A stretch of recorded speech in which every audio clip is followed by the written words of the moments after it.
मैं Hanif Nomani, HN media channel. दोस्तों, मैं आज आपकी खिदमत में अपनी दूसरी वीडियो के साथ हाजिर हूँ। ये वीडियो बहुत ही ख़ास है, आप लोग इसको ज़रूर देखें और पसंद आने पर लाइक करें, सब्सक्राइब करें हमारे चैनल को और कमेंट से भी नवाजें। तो दोस्तों, आज जबकि पूरा मुल्क कोरोना जैसी आलमी बीमारी से जूझ रहा है, कोरोना वायरस ने आम जिंदगी को मफलूज करके रख दिया है। मुल्क भर में कोविड के मरीजों की तादाद में रोज़ बरोज़ इजाफा होता जा रहा है। आज के ताज़ा आदाद-ओ-शुमार के मुताबिक कोरोना मुतासरीन की तादाद तकरीबन 30 लाख से पार कर चुकी है। ऐसे में हमारे डॉक्टर और मेडिकल स्टाफ कोरोना वॉरियर्स की शक्ल में अपने पूरे तन मन से जुटे हुए हैं, जो कि काबिल तहसीन है। उनकी खिदमत का एतराफ़ करते हुए उन पर फूलों की बारिश की गई, ताली और थाली बजाई गई और दिए भी जलाए गए। मगर इन सब के दरमियान कुछ ऐसे वाक़यात रोनुमा हुए जिनमें कुछ अस्पतालों की ज़बरदस्त लापरवाहियाँ सामने आ रही हैं। इन लापरवाहियों के शिकार आम लोगों के साथ साथ खास लोग भी हो रहे हैं, जो कि काफ़ी तकलीफदह है। हम इसी पस मंज़र में कुछ अस्पतालों के वीडियोज़ लेकर आपकी खिदमत में हाजिर हैं। उन्हें देखकर आप बखूबी अंदाज़ा कर सकते हैं कि इन लापरवाहियों के शिकार कैसे कैसे लोग हो रहे हैं और इनका जिम्मेदार कौन है।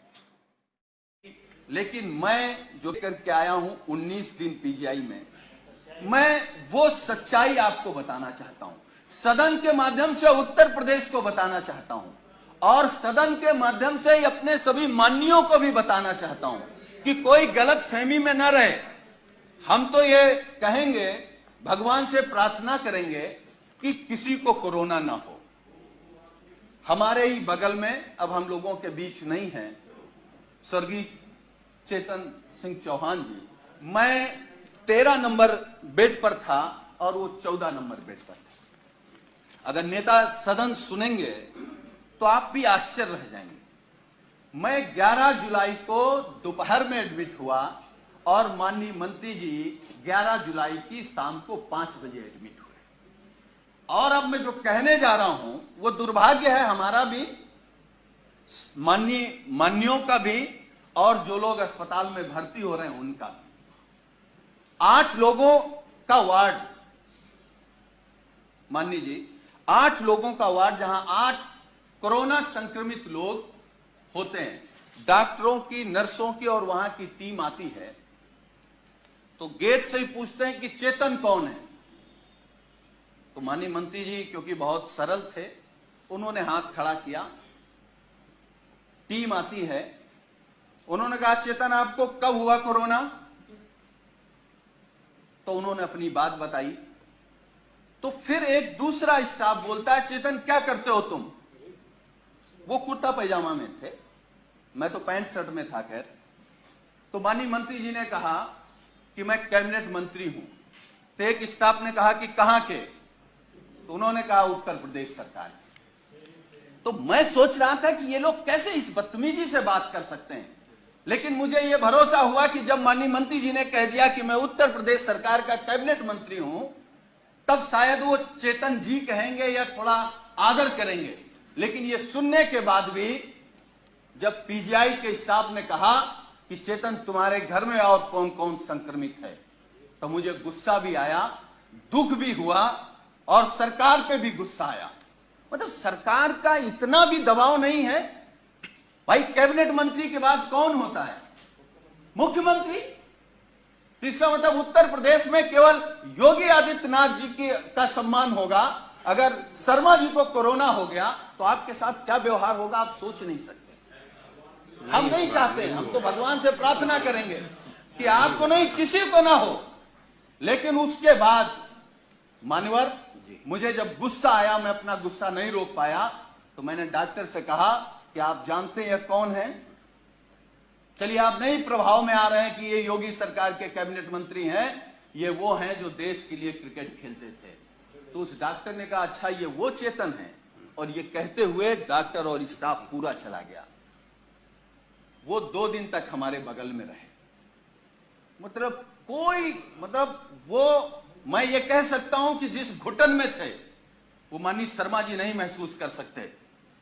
और मुझे जो शब्द नहीं कहना चाहिए वो कोरोना से हमको आपको छोड़ के नहीं गए, सरकार की अव्यवस्था से हमको आपको छोड़ करके गए। मतलब इतना गंभीर मामला। और मान्यवर, मैं दूसरी बात बता रहा हूं, मैं 19 समाप्त कर नहीं, मैं समाप्त कर दूंगा। अब हमारा केवल दर्द सुन लीजिए। जी। मैं 19 दिन तक एडमिट था। 11वें दिन हमारी फिर टेस्ट हुआ, मैं फिर पॉजिटिव आ गया। फिर 4 दिन बाद टेस्ट हुआ, फिर पॉजिटिव आ गया। हमारे माननीय राष्ट्रीय अध्यक्ष, हमारे नेता माननीय अखिलेश यादव जी ने फोन से हमसे कहा कि सरकार का शासनादेश हो गया है कि तुम घर पर रह करके ठीक हो सकते हो, इस सरकार की व्यवस्था पर भरोसा मत करो और जांच करा करके आप लिख करके देख आओ कि हमको इलाज नहीं कराना, हम होम क्वारंटीन रहना चाहते हैं। अब मैं वो बात बताने जा रहा हूं मान्यवर आपको। मैंने राष्ट्रीय अध्यक्ष जी से अनुरोध किया कि एक जांच और करा लेते हैं, हो सकता है कि हम निगेटिव आ जाए। हमारी एक जांच हुई जिसमें मैं पॉजिटिव आया। नर्स ने कहा कि आप पॉजिटिव हैं, डॉक्टर की टीम आई, उन्होंने कहा कि आप पॉजिटिव हैं या नहीं हैं, हमको दूसरा टेस्ट करना पड़ेगा। हमारा सुबह दूसरा टेस्ट हुआ। जब दूसरा टेस्ट हुआ, जब शाम को मैंने कहा कि हमारी रिपोर्ट क्या आई, तो उन्होंने कहा कि आपका रेपर बदल गया था, इसलिए शाम को तीसरा टेस्ट होगा। जब तीसरा टेस्ट हुआ तो सुबह हमने पूछा कि हमारी रिपोर्ट क्या है, तो डॉक्टरों ने कहा कि आपका सैंपल बदल गया, इसलिए आपका चौथा टेस्ट होगा। हमारा चौथा टेस्ट हुआ। चौथे टेस्ट में मानवर जानते क्या हुआ? जब हमने रिपोर्ट पूछा तो उन्होंने कहा कि आपका फार्म तो वहां चला गया था लेकिन सैंपल नहीं गया है। तो हमने कहा पांचवा कर लो। हमारा पांचवा टेस्ट हुआ। पांचवा टेस्ट हुआ और मैंने लिखित में दिया कि हमको पीजीआई में इलाज नहीं कराना है, हम घर में रह करके जो सरकार के निर्देश हैं उनको पालन करते हुए हम स्वस्थ हो जाएंगे। मैं पहला पेशेंट हूं सरकार के निर्देश के बाद जो ये लिख करके आया कि मुझे नहीं इलाज कराना। मैं ये नहीं कह रहा हूं कि हम सभी डॉक्टरों पर सवाल खड़ा कर रहे हैं। डॉक्टर भगवान की तरह दिखता, हमको भी 19 दिन भगवान की तरह दिखा और हम भगवान की तरह मानते हैं, लेकिन ये अव्यवस्था आखिर कैसे? मेरा नाम श्याम बाबू है। मैं पुलिस लाइन कन्नौज में तैनात हूँ। ठीक। मैं 29 तारीख को यहाँ से क्या कहते फतेहपुर गया था। ठीक। 4 को मेरी वापसी थी। ठीक। 4 को मैं आया। ठीक। तो फतेहपुर से आने में जिला अस्पताल पहले पड़ जाता है। हाँ। 11:30 बजे मैं आ गया जिला अस्पताल। ठीक। यहाँ फार्म भरवाया। काय का फार्म भराया था? कोरोना जांच वाला। अच्छा, कोरोना कोविड-19। ठीक है। कोविड-19 वाले जांच का फार्म भरवाया। ठीक। फार्म भरवाने के बाद क्या कहते हैं उधर गया तो उधर वो जो स्क्रीन टच हुआ। हाँ, ठीक है। वाली जांच होती हाँ, है, हाँ। वो करवाई। ठीक। उसको उस पर्ची को लेके मैं पुलिस लाइन चला गया। ठीक। इन्होंने कहा 1:30 बजे जांच होगी यहाँ। ठीक। मैं 1:30 बजे को मैंने कहा ठीक है, तब तक मैं देखता हूँ, अगर मेरे अधिकारी मिल जाते तो मुझे छुट्टी लेनी थी 7 दिन। ठीक। ठीक। तो मैंने 7 दिन की छुट्टी के लिए वहाँ गया तो पुलिस लाइन में मुझे SIMP साहब मिल गए। ठीक। मैंने तुरंत छुट्टी लिखी, रिकमेंड कराई। रिकमेंड कराने के बाद एडिशनल साहब से मैंने छुट्टी करा ली जाके। ठीक। 1 बजे मेरी 1 बजे छुट्टी हो गई। ठीक। मैं तुरंत वापस निकल गया फतेहपुर के लिए। ठीक। रवानगी करा के जीडी में। ठीक। रवानगी करा के जीडी में वापस निकल गया। फिर उधर से क्या कहते आज मैं आया हूँ 12 आज 12 तारीख है, आज मेरी वापसी है। इस बीच में 7 तारीख को मेरे पास वहाँ फोन आता है कि तुम कोरोना पॉजिटिव हो। मैंने कहा मैंने सैंपल दिया नहीं, खाली फार्म भरवाया था। सैंपल दिया नहीं, मेरी कोरोना पॉजिटिव की रिपोर्ट कहाँ से आ गई? किसने फोन किया था आपको? यहाँ से 3-4 डॉक्टरों ने फोन किया था। सीएमओ साहब ने फोन किया था। सीएमओ साहब ने भी फोन किया था? हाँ, सीएमओ साहब ने। क्या बताया? पूरा एड्रेस सब कुछ नोट किया है। क्या बताया कि आपकी रिपोर्ट कोरोना पॉजिटिव है? आप कहाँ पर हो, क्या कहते हैं? तो मैंने कहा सर मैं छुट्टी पर हूँ, मैं फतेहपुर में हूँ। तो उन्होंने कहा अपना फतेहपुर का पता दो। ठीक। मैंने फतेहपुर को उनको पता लिखाया, राधानगर गाजीपुर रोड फतेहपुर। ठीक। फिर इसके बाद आप मुद्दे की बात बताइए। आपका सैंपल लिया गया था? नहीं, सैंपल नहीं लिया गया। कोई सैंपल नहीं हुआ? सैंपल नहीं। रिपोर्ट पॉजिटिव आ गई? रिपोर्ट पॉजिटिव आ गई। अच्छा, बिना सैंपल के? बिना सैंपल के। ठीक। ठीक, ओके।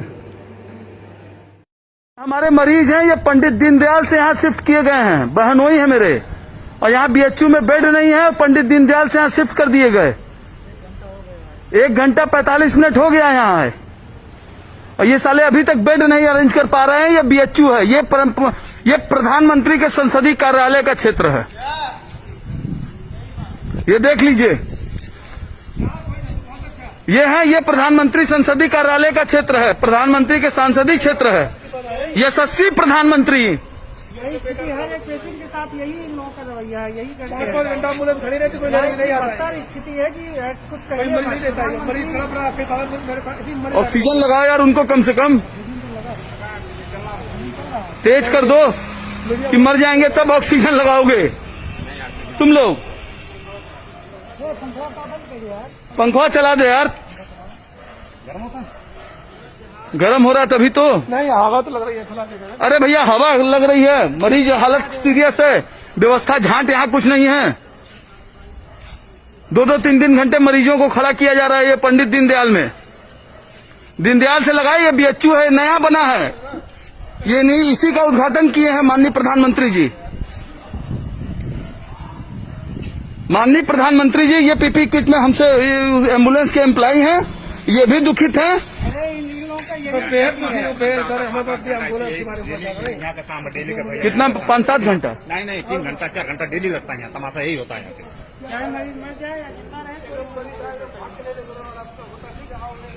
यहाँ 3-3 एम्बुलेंस लगी हुई है, तीनों में मरीज हैं,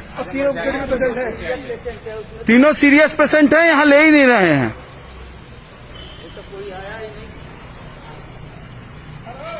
अभी तक यहाँ कोई नहीं आया किसी को लेने।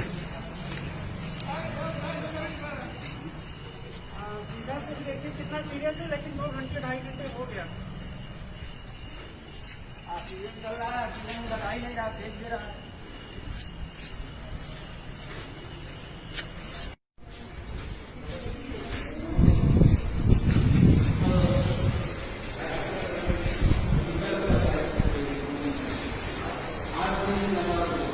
बॉस मेरा पेशेंट बहुत सीरियस है, सीरियस पेशेंट है। आप लोग बेड के लिए अगर नहीं है तो पहले बता दियो तो वहीं कम से कम रहता।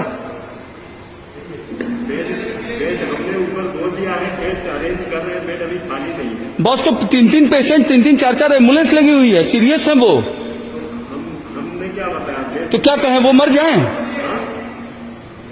क्या करें? क्यों सर, मैं क्या गलत कर रहा हूँ? वीडियो बना रहा हूँ तो उससे हमें कोई टेंशन नहीं है। जी ठीक है ना जी। देखिए बेड अभी ऊपर है नहीं, ठीक है ना, बेड ऊपर होगा तो आपका मरीज सेट हो जाएगा। तो बस इसका मतलब जब तक बेड नहीं होगा तब तक मरीज एम्बुलेंस में पड़ा रहेगा। आप खुद ही सोचिए ना।